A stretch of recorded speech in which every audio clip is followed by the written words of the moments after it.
Welcome back to another episode of Rock Boys Football Dill. Sunday afternoon.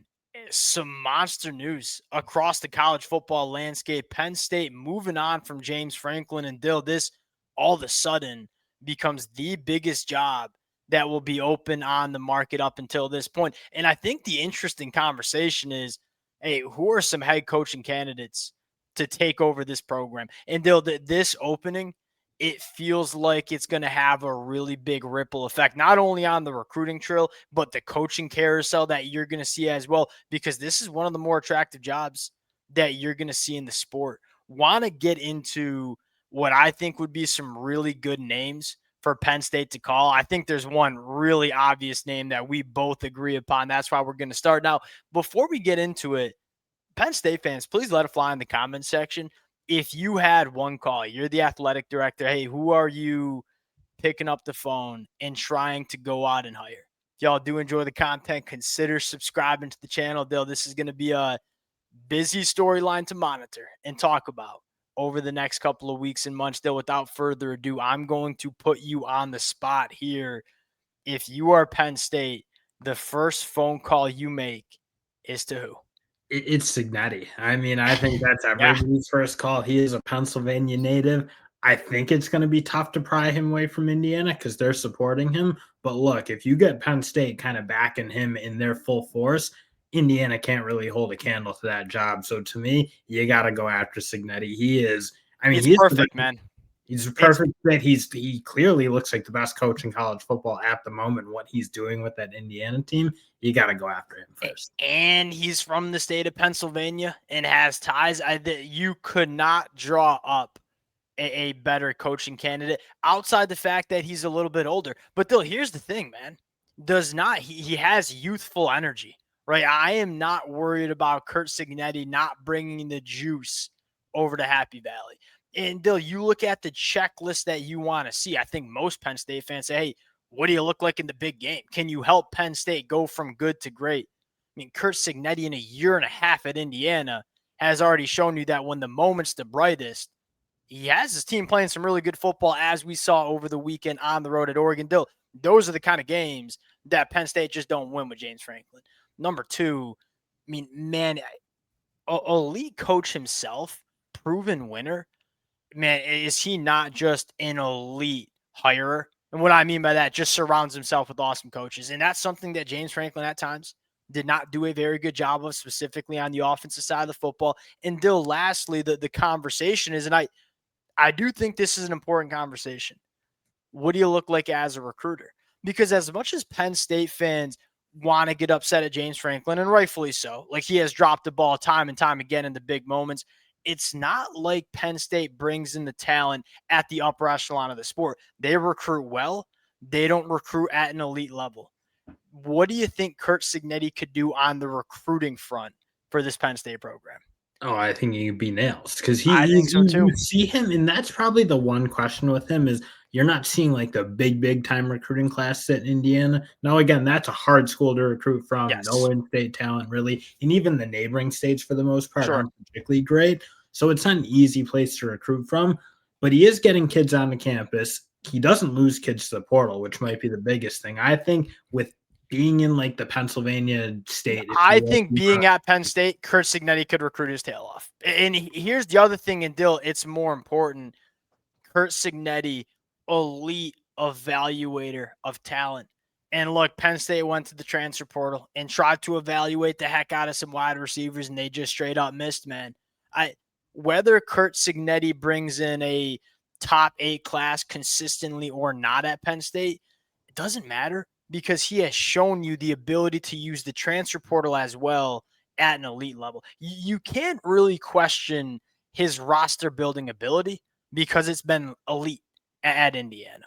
I think Curt Cignetti's previous stops, again, we're just where he's been at, where his feet are, he does a really good job. So, I mean, he is the guy. I think it's like very much a one. And I'll go to Eli Drinkwitz, for example, at Missouri. I think he'd be an awesome hire. I think you could pull Lane Kiffin away. Let's stick to Drink. Lane Kiffin at Penn State, to me, I would love to hear from the Penn State fans. That to me feels like a very weird fit. Lane Kiffin feels like he fits a hell of a lot better at Florida.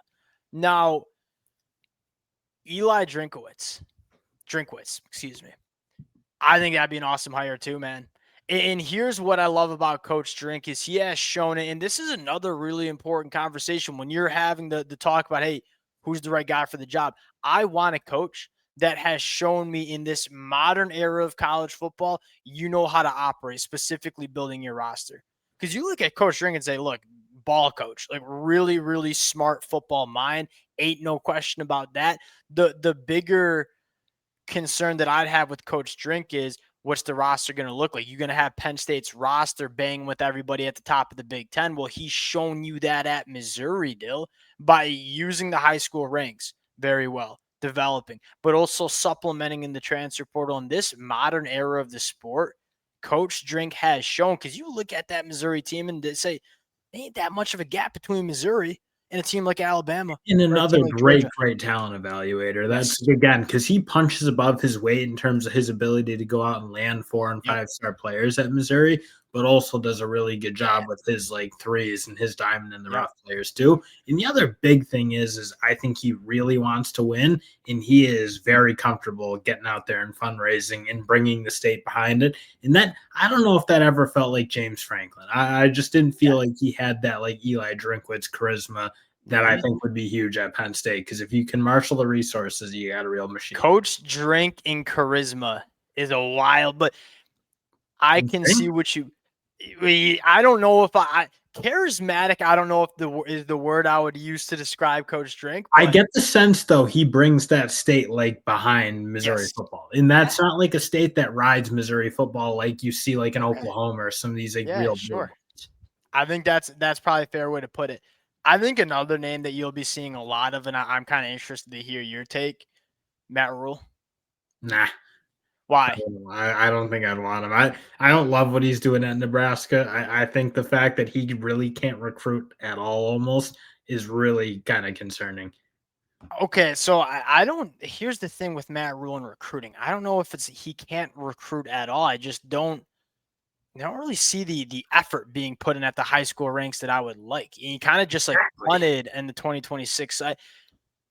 And I'm also not even sure. As a defense, like that's not like a great way. That's Mike Norvell stuff. You can't do it that way. Yeah, and I'm not even sure. And here's another thing that I will say. Well, no, let's stick to this. I also have question marks about Matt Rhule as like the evaluator and the coach to get you over the hump at the highest level of the sport. It's one thing to win at Baylor. It's another thing to win at Penn State. And when you go out and spend $1 million for Elijah Pritchett, he can't block. He's like Swiss cheese at the left tackle. So I don't know if he's the guy that I would trust at Penn State, but I do understand why his name will get circulated. Of course, the Penn State alum, he's going to get circulated. But I think you might have another James Franklin. Like, is he that real alpha? Like, here's one of the conversations, because Matt Rhule would be a safe hire. I don't think he'd take Penn State. You wouldn't go 4-8 with Matt Rhule, right? It's like, what do you go? 5 though, I think, for my liking. But that is worth the conversation to have. Is what are you willing to take a little bit of a risk? Right? The fact that they fired him and are paying this buyout makes me think they have somebody in mind that is going to be a slam dunk. It's Curt Cignetti. It almost smells like, because who else are you firing James Franklin for? Yeah. Well, that was one of the conversations, and that justification got a little bit easier as James Franklin continued to lose football games. I would be stunned if it's not Curt Cignetti's the first call. And then the others, can you get him to leave Indiana? Because he's having a lot of success there. How about a couple other names, like Matt Campbell at Iowa State's getting circulated? Don't love that. Dill, when I'm looking at, this is the problem Florida State ran into with Mike Norvell. When you hire guys like Matt Campbell who have maybe had success at lower level P4 programs, there's a little different way you have to run a program when you're running something like Penn State. And that's something Mike Norvell didn't understand, because you look at Mike Norvell, he goes, Tulsa to Arizona State, I think a year at Pitt, Memphis, Florida State. He had never worked for a machine-like program, right? And so I don't know if he was operating Florida State specifically on the recruiting trail like a program like Florida State should be run. When I am thinking about hiring a coach at Penn State, that is something that's important to me. Like, am I getting a coach that has seen it done at the highest level? I mean, you can never go wrong hiring somebody that's worked for a guy like Kirby Smart or a guy like Nick Saban, right? Curt Cignetti has a pass with Nick Saban. Can I give you one? I don't know if I love it, but I've seen it. Manny Diaz. It had some success as a head coach at Miami, but couldn't really get over the hump there and get the thing going in the right direction. Came to Penn State, was an awesome defensive coordinator for them. Then goes to Duke and Dill, 9-3 year, 1-4-2 right now. Like, has kind of shown some success at Duke. And I sometimes like to retread head coaches. You know, he's had a big job at Miami, did things right, did things wrong, learned from his mistakes. Now is at Duke having some success. Now he comes to Penn State. I don't hate the Manny Diaz idea here. Because you're right. I mean, he was a fast riser. And, like, again, he maybe got that Miami job before he was fully ready. Big for his britches, yeah. But now you're right. Coming back to Penn State. And I think that's a big one. I honestly, would really be interested in targeting, a big-time sitting head coach. One, because I think Penn State has the cachet to do it. Yeah. And they can go lure away damn near anyone in the country. There's probably maybe eight jobs that you take over Penn State, and that's being generous. And some of those, they're neck and neck. So you can kind of pick who you want, I feel like. I'm not gonna lie, this one just came to my head, so I haven't even thought this one through. It's not on my note sheet. Dabo? Yeah, how'd you know? I knew when we talked sitting head coach, it's Dabo Swinney, of course. I mean, I don't know. I don't know that he's going to leave Clemson. I don't know that they're going to have the fortitude to do what Penn State just did.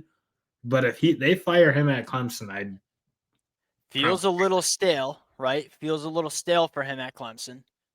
Comes to Penn State. He might be one you'd have to come in with the stipulation, there's going to have to be some things that change a little bit. And your philosophy, I don't know. He'd be one you'd have to really kind of dig into why things are. Because it's not just a little stale. It's really kind of going downhill for him at Clemson. They've taken a big step back from 2019. Yeah, sure. Here's the thing that I would love to hear how the Penn State fans feel about Dabo. God, that'd be awesome.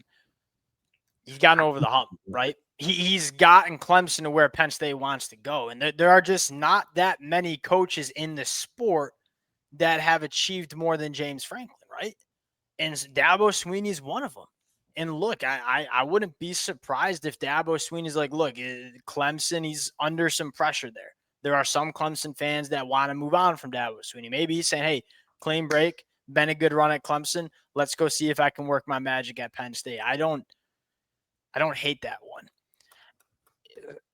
Are you buying into the young cats, some young coordinators? As a young coordinator, I don't know if there is that guy right now. I feel like Glenn Schumann, everyone's going to kind of look for the next Dan Lanning. I'm not sure we have the next Dan Lanning right now. I think of a guy like Blake Baker at LSU, maybe, but I don't know. I don't know that. I don't know that I'm totally convinced. If I'm hiring a coordinator, I wanted them to work under a dynamite head coach, right? How about this? What if Brian Kelly gets fired from LSU? Yeah. But I feel like that's the same thing. You might as well just ride with James Franklin. Brian Kelly's the same thing. That's a fair argument because Brian Kelly's not been a get over the hump kind of guy. I'm gonna win a lot of football games, guy, but when the moment's big, I ain't that guy. That's kind of where we're at. It's just I'll give you one young guy that would potentially intrigue me, and that's Fran Brown a little bit. Because I love it. When I think about what Fran Brown could do in terms of recruiting at Penn State with his ties to New Jersey and what he could do in that area. I mean, they'd be top 5 year after year after year. Now, again, I don't know what he is as a head coach yet. He's been at Syracuse for a short period of time. Does some odd things for sure, but he does done well. I mean, won 10 games at Syracuse year one, and Dill, they were on track to being a much better team. You're right. I guess I'm just saying that because the experience, but he'd be a fun hire because man, if he would make Penn State so loaded with talent, I feel like it might be worth kicking And it. Dill, that's one of the conversations. Like, I really do think there's just another small jump, not necessarily with this roster. Like, they had the talent to do some things and they just fumbled it. But I feel like historically, there's a little bit of a gap between like a Penn State and a team like Ohio State. Could Fran Baum be the guy to close that gap at Penn State? Very well likely. Any other? I mean, Clark Lee at Vanderbilt, like kind of doing the same thing. Brent and Clark Lee are the two, like, if I'm going to dip into the lower ranks, let's say, of college football, those are the two names that bubble. But I think that's shooting too low. I think you're shooting too low if you're Penn State. I think you just proved to everybody that you're very comfortable swinging the sword. Because frankly, when James Franklin took this program, it wasn't in the same spot, obviously, coming off everything that they came off of. It wasn't like Penn State. And that right now, Penn State, like, they just went out and poached Jim Knowles from Ohio State. Like, they have the cachet to take a big swing maybe than what James Franklin was at the time. And that worked out. I'm not trying to, like, get on that hire. That was a really good hire for the time. James Franklin left this program in a spot that you can take about as big of a swing. How about that as like the ode to James Franklin, by the way? Left the program better than he found it. I think you can make that argument. And so, look, did it not work out? And I know a lot of Penn State, they booed him off the field yesterday. He did leave Penn State better than when he found it. And that's not normally how you talk about coaches when they get fired. And so hats off to James Franklin. I do want to get into where James Franklin might end up, but I want to touch on Clark Lee because it kind of gets to the point where that I feel like the success he's having at Vanderbilt, he's finding creative ways to win. I would have question marks because he can't really – just got to be elite at Penn State. And I don't know if that would translate. His way of winning at Vanderbilt, not sure if it translates to Penn State to winning national championships. And that's clearly the direction that they're trying to go. The more and more I think about it, man, Dabo Swinney kind of makes some sense here. I don't think people are going to like that one personally, but we'll see. Hey, we'll see. Please let it fly in the comment section. All right, where do you think James Franklin ends up? I'm trying to think, like, if Auburn or Florida pop open. I think he gets called to both those jobs. I don't know. Again, it didn't work out at Penn State. He couldn't get him above the hill, but he'd do a good job at those comparatively what those two programs have. He'd do a good job there. I'll tell you this. Right now, he'd be a hell of an upgrade over Billy Napier. He'd be a hell of an upgrade over Hugh Freeze, right? There ain't no question about it. I look out for those two schools if they do come open. And would he – here's the other question. Would he want to go to a Virginia Tech or go to a UCLA? I don't think so. Maybe UCLA if they could line it up, because UCLA is one that, like, if James Franklin went there, I'd be like, oh, so they're going to commit to football and they're going to try really hard, because he wouldn't take that job if he's going to get like what they've been getting, frankly. Yeah. But if he goes there, that means he's probably got the boosters on track, and that's a rich school. They can marshal some resources and get things going, I think, possibly. Yep. That'd be a job I think he could take. I promise him. Arkansas is another one that if I'm Arkansas, I'm probably calling him. I think it's a very attainable. Like, I think Florida could maybe take a bigger swing than James Franklin at this point in this cycle. Maybe Lane Kiffin would be the guy for me for Florida. But I think Arkansas makes a good bit of sense. If you are a single program that's making a head coaching hire, I'm not saying you have to hire James Franklin. That call is necessary. Right? There's not going to be a head coach opening on the market right now that I would say James Franklin's a bad hire. Like, if Florida hires James Franklin, I don't know if I would love it. Certainly ain't no bad hire. Same thing for Auburn. Same thing for Arkansas. Same thing if LSU comes open. Because, like, you think, like, those two just tried, like, I don't want to say risky hires. Billy Napier is just a weird hire for Florida. I feel like that's just like a big time settle. Hugh Freeze was not like that was a gutsy one, if you will. That was either going to crash out and burn, which it looks like it may be on track to do, or it was going to be really fun. James Franklin, I mean, he's not. I don't think he's Lane Kiffin. I don't know that I have the faith that in James Franklin that I do in Lane Kiffin. Really, he is a really just good quality hire. Okay, how about this question real quick? And I probably would push back on the Lane Kiffin, James Franklin. Lane Kiffin is like more the more I upside. think about it, the more I might be just major Yeah. disrespecting Franklin. I do think Lane Kiffin probably has a little bit more upside, maybe. Here's the other thing I do want to ask you, and I do kind of agree. Maybe we're just being a little disrespectful to James Franklin. Does this, if you are Auburn or if you are Florida, if you are LSU, if LSU maybe drops a few more games, does it make you a little bit more trigger happy knowing James Franklin's out there? I think so. Because like I was gonna say knowing that Penn State's out there in the market, because like, do you need to worry that Penn State's gonna take the top guy off the market? That'd be almost more my thinking. It's not okay. so much that I'm moving quickly to hire James Franklin. It's that Penn State now is a shark out there in the waters that they're gonna sweep up all the food, if you will. I wonder if it's Take good coordinators, take a good sitting head coach. I think that's like that to me is probably the bigger threat than James Franklin being out there. I wonder if because I wouldn't be surprised if you're Florida and you're looking at James Franklin and say that might be because if you're Billy, if you're Florida and you're thinking about moving on from Billy Napier, it's like, all right, well, we want to make sure we there's like a candidate we can go get that we like. James Franklin could be that That's guy. what intrigues me to no end about what Penn State just did, because I'm pretty confident they have their guy. I don't know if that's like conspiracy talk, but it feels like they have their guy. And if it's not Curt Cignetti, that'd be a crime, in my opinion. All right, we'll close it out there. Appreciate you guys rocking with it. Hey, Penn State fans, just college football fans, would love to hear some takes on this one. Appreciate you guys. If y'all do enjoy the content, consider subscribing to the channel, and we'll talk to y'all later. Peace.